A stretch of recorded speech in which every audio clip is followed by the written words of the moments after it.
വസന്ത് സിറിയക്ക് ഇപ്പോൾ നേരത്തെ നമ്മൾ കൊടിമരത്തിന്റെ കാര്യം പറഞ്ഞല്ലോ. കൊടിമരത്തിന്റെ കാര്യത്തിൽ വാജി വാഹനം തന്ത്രി ചോദിച്ചു, തന്ത്രിക്ക് കൊടുത്തു.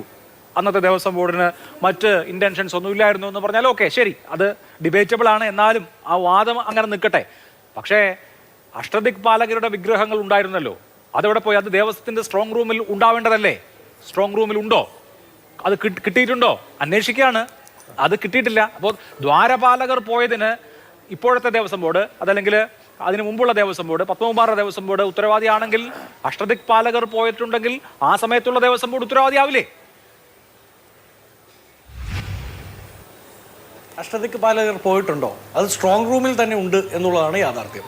ആയതുമായി ബന്ധപ്പെട്ട് ഈ പറയുന്ന ദേവസ്വം കമ്മീഷണറെ വിളിച്ചു വരുത്തി അന്നത്തെ ദിവസം ഈ വാജി വാഹനം ഒഴികെ ബാക്കിയെല്ലാം, അതായത് അവിടെ തടി ഉണ്ടായിരുന്നത് അഗ്നിക്ക് കൊടുക്കുകയും കല്ലും കമ്പിയും അടക്കമുള്ളത് ഗംഗയിൽ ഒഴുക്കുകയും ബാക്കി വന്ന കാര്യങ്ങൾ സ്ട്രോങ് റൂമിലേക്ക് മാറ്റുകയും ചെയ്തതുമായി ബന്ധപ്പെട്ട് ദേവസ്വത്തിന്റെ തന്നെ റെക്കോർഡുകളിൽ അത് അവൈലബിൾ ആണ്. ഇനി അതുമായി ബന്ധപ്പെട്ട് അന്വേഷണം നടക്കണം. SIT അത് കണ്ടെത്തുകയും ആ റെക്കോർഡുകൾ എന്താ, അതായത് മുമ്പോട്ട് വരികയും ചെയ്യണം. പക്ഷേ അഷ്ടദിക്പാലകർ അവിടെ ഉണ്ടോ ഇല്ലയോ എന്നുള്ളതാണ് എന്റെ ചോദ്യം. ഉണ്ടോ? അല്ല അഭിലാഷ്, അതിലൊരു പ്രശ്നമുണ്ട്. അതായത് രേഖയുണ്ടെങ്കിൽ, അന്നത്തെ ദേവസ്വം ബോർഡ് അത് സ്ട്രോങ് റൂമിൽ വെച്ചിട്ടുണ്ടെങ്കിൽ, അതിനുശേഷം അത് ഇപ്പൊ കാണാതെ പോയെന്ന് ഞാൻ പറയുന്നില്ല, കാണാതെ പോയിട്ടുണ്ടെങ്കിൽ അതെപ്പോഴാണ് കാണാതെ പോയത് എന്നതുകൂടി അന്വേഷിക്കണം. അത് ഏത് ദേവസ്വം ബോർഡിന്റെ കാലത്താണ്, ആരാണ് കൊണ്ടുപോയതെന്ന് അന്വേഷിക്കണമെന്നേ. നോക്കൂ, ഇത് സ്വർണ്ണക്കൊള്ളയല്ല, ഇത് ക്ഷേത്രക്കൊള്ളയാണെന്നും ആ ക്ഷേത്രക്കൊള്ള അമ്പലക്കൊള്ളയാണെന്നും അമ്പലം വിഴുങ്ങികൾ ആകെ വിഴുങ്ങിയതാണെന്നും ഏറ്റവും ആദ്യം പറഞ്ഞത് കോൺഗ്രസ് ആണ്. മുൻ പ്രതിപക്ഷ നേതാവ് ശ്രീ രമേശ് ചെന്നിത്തലയും VD സതീശനും അടക്കമുള്ളവരാണ് ഇതിനൊരു ആന്റിക് വാല്യൂ തട്ടിപ്പിന്റെ ഭാഗമായിട്ടുള്ള സാധ്യതകളുണ്ടെന്നും അത് കടൽ കടക്കാനുള്ള സാധ്യതയുണ്ടെന്നും ഏറ്റവും ആദ്യം കേരള പൊതുമനസാക്ഷിയോട് പറഞ്ഞത്. അതിനുശേഷം ആണ് കോടതി പോലും ഇത് ഒരു സുഭാഷ് കപൂർ മോഡൽ കൊള്ളയാവാനുള്ള സാധ്യത മുമ്പോട്ട് വെക്കുന്നത്.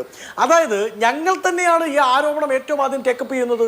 അതുകൊണ്ട് ഞങ്ങൾക്ക് ആരെയും ഭയപ്പെടാനില്ല. നേരത്തെ സുരേഷ് കുമാർ പറഞ്ഞു, നിങ്ങളിലേക്ക് അന്വേഷണം തിരിയുമ്പോൾ നിങ്ങൾ അങ്ങ് വെപ്രാളപ്പെടുന്ന ആരാണ്? ശ്രീ സുരേഷ് കുമാർ വെപ്രാളപ്പെട്ടത്.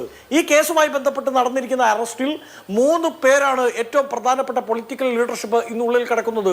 ആരൊക്കെയാണത് എന്ന് അങ്ങേക്ക് അറിയാമല്ലോ.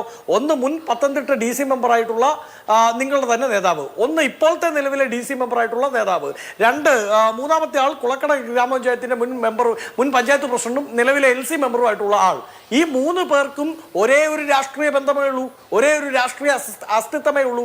അത് CPM-വുമായി ബന്ധപ്പെട്ടാണ്. ഇനി ഞങ്ങളുടെ ആർക്കെങ്കിലും നോട്ടീസ് കൊടുത്തൊന്ന് അന്വേഷണ വിധേയമായി ചോദ്യം ചെയ്യാനെങ്കിലും SITക്ക് പോകാൻ സാധിച്ചിട്ടുണ്ടോ? എന്തുകൊണ്ടാണ് സാധിക്കാത്തത്? അപ്പോൾ നിങ്ങളിങ്ങനെ പുകമറ സൃഷ്ടിക്കുന്നത് പോലെ, നിങ്ങൾ എയറിലേക്ക് ലോഞ്ച് ചെയ്യുന്നത് പോലെ കുറെ ചോദ്യങ്ങൾ അങ്ങ് ലോഞ്ച് ചെയ്ത് പുകമറ സൃഷ്ടിച്ച് മറ്റൊരു വാദം കൂടി അവിടെ ക്രിയേറ്റ് ചെയ്ത്, ഇത് ഞങ്ങൾ മാത്രമല്ല കേട്ടോ, കോൺഗ്രസ് കൂടി ഉണ്ടേ എന്ന് പറഞ്ഞ് രക്ഷപ്പെടാനുള്ള നിങ്ങളുടെ ശ്രമം വിലപ്പോവാത്തത് കൊണ്ടാണ് അന്വേഷണം ഇവിടെ വരെ എത്തിയിട്ടും SITക്ക് അതിലൊരു കോൺഗ്രസ്സുകാരനെ, ബൂത്ത് പ്രസിഡന്റിനെ പോലും ചോദ്യം ചെയ്യാൻ വിളിക്കാൻ പറ്റാത്തത്. എന്താണ് അടൂർ പ്രകാശിനെ വിളിക്കുന്നത് എന്ന് പറഞ്ഞിട്ട് നിങ്ങളുടെ SIT അതിലേക്ക് പോകാത്തത്?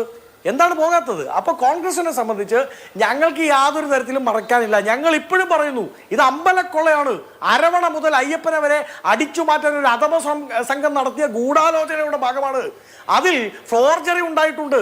അതിൽ ഈ പറയുന്ന അവിടുത്തെ വിഗ്രഹങ്ങളാകെ, ദ്വാരപാലകരുടെ വിഗ്രഹങ്ങളാകെ പുതിയത് ചമച്ചതാണ്. പഴയത് എവിടെയോ പോയി, അത് എവിടെ പോയി എന്ന് കണ്ടെത്തണമെങ്കിൽ ആ റിപ്പോർട്ട് വരണം. ഏത് ISROയിൽ കൊടുത്തിരിക്കുന്ന രാസപരിശോധന റിപ്പോർട്ട്, ആ റിപ്പോർട്ട് SITയുടെ കയ്യിൽ എത്താൻ എന്തുകൊണ്ടാണ് വൈകുന്നത്? ഇനി പ്രധാനപ്പെട്ട ഒരു ചോദ്യമുണ്ട് SITയോട്.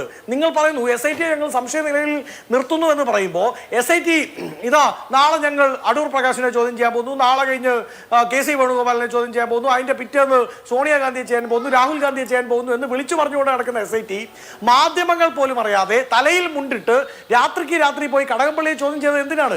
അദ്ദേഹത്തിൽ നിന്ന് ഇനി അന്വേഷണത്തിന് എന്തെങ്കിലും സഹായകരമാകുന്ന കാര്യങ്ങൾ കിട്ടും എന്ന് പ്രതീക്ഷിച്ച് പോയതാണോ? സാർ, ഞങ്ങൾ ഇങ്ങനെയൊക്കെയാണ് അന്വേഷിക്കുന്നത്, താങ്കൾക്ക് എന്തെങ്കിലും നിർദ്ദേശം പറയാനുണ്ടെങ്കിൽ ഞങ്ങൾ ഇങ്ങനെ അന്വേഷിക്കാം എന്ന് പറയാൻ പോയതാണോ? അതറിയണ്ടേ, അത് വ്യക്തത വരുത്തണ്ടേ ആ കാര്യത്തിൽ? എന്താണ് കടകംപള്ളിയിൽ നിന്ന് ചോദിച്ചു മനസ്സിലാക്കിയത്? അദ്ദേഹത്തെ സാക്ഷിയായാണോ ചോദ്യം ചെയ്തത്, പ്രതിയായാണോ ചോദ്യം ചെയ്തത്? അദ്ദേഹത്തെ നിങ്ങൾ സാക്ഷി പട്ടികയിലോ